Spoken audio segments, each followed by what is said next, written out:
Привет! Маша, привет! Добрый вечер, дорогие родители! Сегодня мы расскажем вам, как лечить насморк и кашель у маленького ребенка.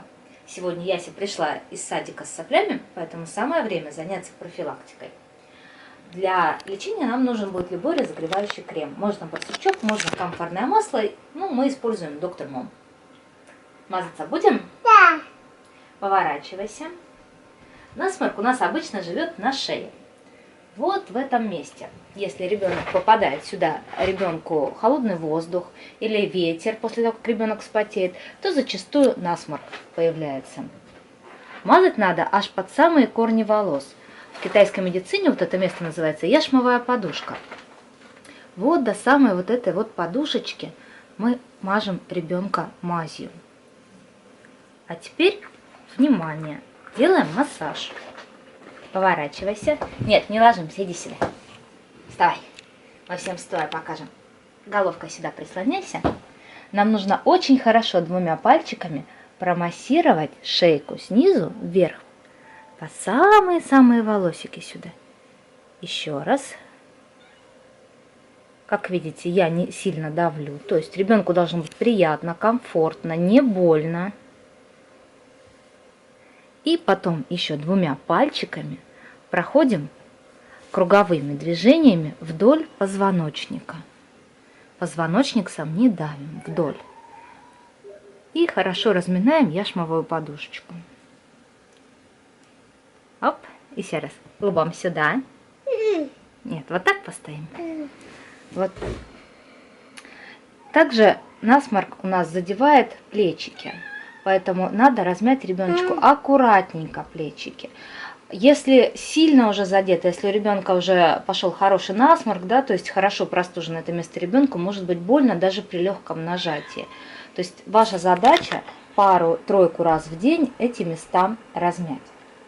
Ну а теперь посмотрим, что делать, когда у ребенка начался уже кашель. Кашель это легкие и бронхи. Это вот эта зона.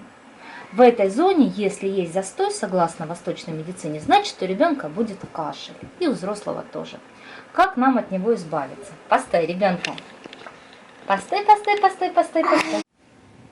Также берем Доктор Мом или любую разогревающую мазь и мажем вдоль позвоночника. Вот эти две линии вдоль позвоночника по ребрышкам. Больше нам ничего не надо. А теперь ищем. Рядом с позвоночником слева и право между ребрышками есть как бы такие маленькие углубления. Ищем их пальцем и хорошо-хорошо по часовой стрелочке массируем.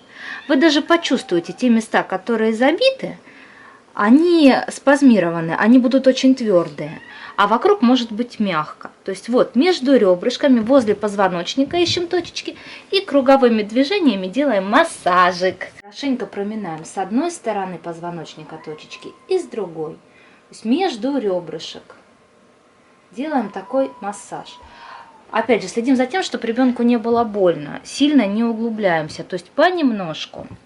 А ребенки в это время не слушаются, да? Это хорошо делать, когда ребенок уснет. При бронхите то же самое пространство между ребрами прорабатываем и на грудке у ребенка. Такой легкой методикой, таким простым массажем по точкам возле позвоночника между ребрышек очень быстро уходит кашель. То есть вы разминаете это место, спазм проходит, энергия начинает двигаться и легкие начинают освобождаться. Не пугайтесь, если ребенок после этого массажа начнет сильнее кашлять. Он будет просто откашливаться. В течение 3 дней, как правило, кашель лечится этим методом. Что? Значок. Но также не забывайте принимать то лечение, которое вам назначает врач. То есть это все в помощь. Единственным противопоказанием к этому массажу является температура. Даже если она небольшая, даже если 37, этот массаж делать нельзя. Будьте здоровы!